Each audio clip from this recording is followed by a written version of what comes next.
কথা পুঁজিবাদ এবং মুনাফাখোর যারা যে মানুষরা থাকে তারা সবচেয়ে বেশি চায় আপনাকে একা করে দিতে, একটা মানুষ করে দিতে, যার অনেক ইচ্ছা, অনেক লোভ, অনেক কামনা, যেটা পাওয়ার জন্য আপনি আপনার পাশের মানুষকে তুলে পিষে তাকে ধাক্কা দিয়ে ফেলে আপনি সামনে এগোতে চান। এইটাতেই মুনাফাখোরের লাভ।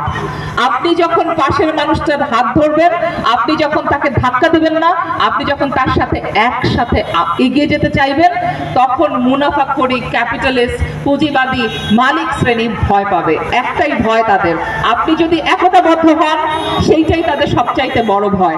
আপনি যতক্ষণ আলাদা থাকবেন তারা ততক্ষণ সুবিধা নেবে।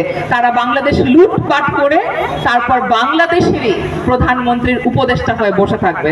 আমরা কেউ কিছু বলতে পারবো না, আমরা কেউ কিছু করতে পারবো না। যখনই বলবো আমাদেরকে ধরে নিয়ে যাওয়া হবে, ডিজিটাল সিকিউরিটি একটা ধরা হবে, আরো যত রকমের অ্যাক্ট চাই সব